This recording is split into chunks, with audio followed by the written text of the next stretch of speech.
Mr. President, it's a pleasure to welcome you to Chequers. This historic second state visit is a moment to celebrate the unique bond between our two countries. But today we've gone far beyond that. We've renewed the special relationship for a new era.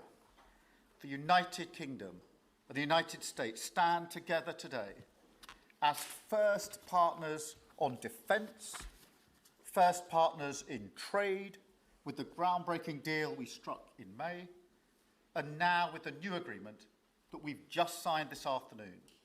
We're confirming our status as the first partners in science and technology, ready to define this century together, just as we did the last. This tech partnership has the power to change lives. It's our chance to ensure that technologies like AI, quantum, and others amplify human potential, solve problems, cure diseases, make us richer and freer, strengthen the cause of democracy, not tyranny. This is the territory on which the future will be won. So this partnership today is a signal of our determination to win this race together and to ensure it brings real benefits in jobs, in growth, in lower bills, to put more hard-earned cash in people's pockets at the end of each month. That's what we're determined to deliver. And we're bringing businesses with us. We've just come from a fantastic meeting with business leaders where we set out this vision. They have responded with new deals and investment, breaking every record that we have. £250 billion flowing both ways across the Atlantic. That is a record. Expected to create 15,000 jobs here in the United Kingdom.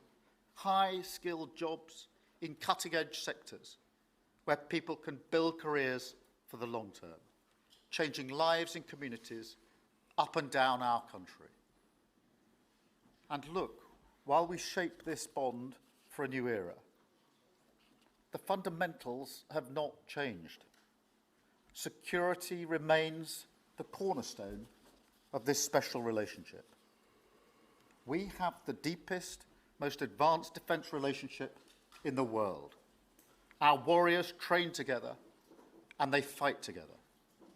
Our industries build together, everything from fast jets to the new AUKUS-class submarines. So now, as we drive up defence spending, we're going to sweep away the barriers to working together on new defence technologies so we can stay ahead of our adversaries. We're united in defence and security. Yes, absolutely. But we're also united in the pursuit of peace. We are working together to end the humanitarian catastrophe in the Middle East, get the aid in, free the hostages, and ultimately bring Israel and the region back towards a comprehensive plan which can deliver peace and security for Israelis and Palestinians alike. We're also working together to end the killing in Ukraine. In recent days, Putin has shown his true face, mounting the biggest attacks since the invasion began, with yet more bloodshed, yet more innocents killed, and unprecedented violations of NATO airspace. These are not the actions of someone who wants peace. So we've discussed today how we can build our defences further, support Ukraine, and decisively increase the pressure on Putin to get him to agree a peace deal that will last. And President Trump, you have led the way here, and we will continue to stand and work together for security and for peace. Mr. President, next year we'll celebrate the 250th anniversary of the United States. We've come on a long journey together since 1776. But it's no exaggeration to say that the partnership our two nations have built has shaped the world from the beaches of Normandy to the founding of NATO, to the creation of technologies that have revolutionised our lives. Time and time again, it is British and American men and women side by side, changing the path of history and turning it towards our values, towards freedom, democracy, and the rule of law. In Britain, we take huge pride in that. And let's be clear, this relationship is not just about history, it's about the future. It's about the benefits it delivers now and for decades to come, to make our people safer and better off. We've shown today that we're delivering those benefits, improving people's lives. So we will go into that anniversary year more optimistic than ever and more confident than ever about our two great nations and what they can achieve side by side. Thank you. And it is now my pleasure to give the floor to Mr. President. Thank you. Thank you very much, very much. Prime Minister Starmer, Melania and I are tremendously thankful for the wonderful hospitality that you and Lady Starmer have extended today at Chequers. Quite the place, I must say, quite the place. And we're grateful beyond words for the spectacular honor of the state visit yesterday at Windsor Castle, hosted by His Majesty King Charles III and Her Majesty Queen Camilla. These are two fantastic people. We will never forget it. As I said last night, the bond between our countries is like no other anywhere in the world. The United States and the United Kingdom have done more good on this planet than any two nations in human history. That is thanks in large part to the traditions of British liberty, which grew up on these isles, these beautiful, magnificent isles, and were carried by our ancestors to the New World. We're forever joined, and we are forever friends, and we will always be friends. This enduring connection is why I was thrilled that the United Kingdom was the very first country with which we made a historic trade deal, and a very good trade deal. He's a tough negotiator. I think it was a better deal for you than us, but these are minor details. It's a very good deal for both of us. He's a great negotiator who will extend our unparalleled security alliance into the realm of economic security for the first time, and I look forward to finalizing it very soon. We'll have it done very quickly. We have also just signed a historic technology prosperity deal, one of a kind, to ensure our countries lead the next great technological revolution side by side. In fact, we just left the business leaders, the biggest in the world. Some are in this room right now. And that was quite a meeting we had on business and trade and technology. This trip has galvanized $350 billion in deals across many sectors, and we're committed to ensuring that the UK has a secure and reliable supply of the best AI hardware and software on Earth. And we supply that, and we'll make sure we supply it in quantity to the UK. And we also are joining forces on quantum computing and nuclear power, a natural partnership for close allies. The United States, as you probably have heard, is doing better than it has ever done in terms of business and investment. The stock market has hit a new high, as you know, and that's for many, many days out of our fairly short 8 months. And we seem to be hitting new highs, and I think we're going to do much better even as time goes by. Jobs are at a record, and most importantly, we have more than $17 trillion, $17 trillion, and this is during an 8-month period being invested in the country, which is not only a record, but if you compare $17 trillion to the last year of the Biden administration, they did $250 billion. They didn't do $1 trillion for the 4-year period. We did $17 trillion of investment coming in. A lot of it's because of tariffs, and a lot of it's for a lot of other reasons, but there's never been anything like it. It's an economic superstar. That's what's become. It was mismanaged and badly handled for a long period of time, but it's not badly handled anymore.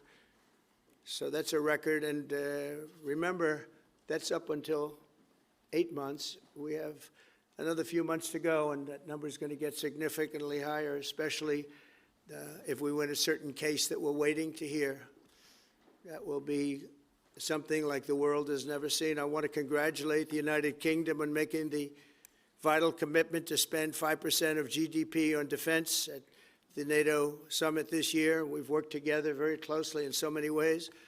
I'm very honored to tell you that we've solved 7 wars, wars that were unsolvable, wars that couldn't be negotiated or done. The U.S. has done 7 of them. The one that I thought would be easiest would be because of my relationship with President Putin, but he's let me down. He's really let me down. It was going to be Russia and Ukraine, but we'll see how that turns out.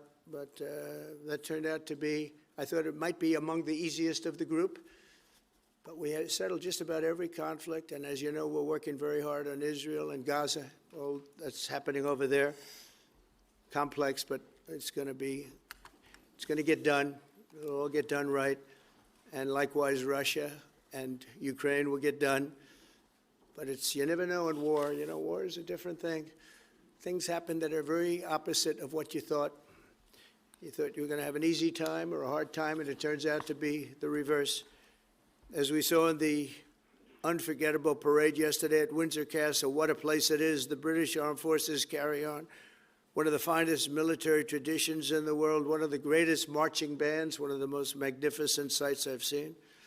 I know that our service members look forward, and we do look so forward to working even more closely with yours as you push toward that 5% goal. And I think, Mr. Prime Minister, you're just about there. You're going to be there very quickly, along with a lot of other great countries.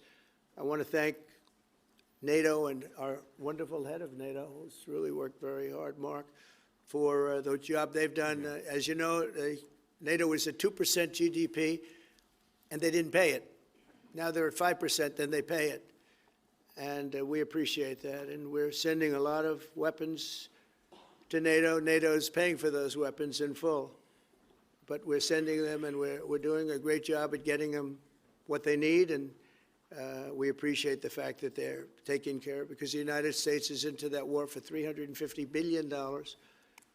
And just really very sad. It just got out of control. They didn't know what they were doing. But over the generations, British and American warriors have shed their blood side by side in defense of liberty and freedom. And that's why it's so imperative that the United States and the United Kingdom stand together for these fundamental rights and values of the English-speaking world. And we've always stood together, and we will continue to. Just last week, a great American, Charlie Kirk, was heinously assassinated for speaking his mind. He was a great young man, incredible future. Some people said he might be president someday. I told him, I said, Charlie, I think you have a good shot someday at being president. And he just wanted to take care of youth. He loved youth. I've never seen anybody relate to youth like Charlie, and they related to him, and they're devastated.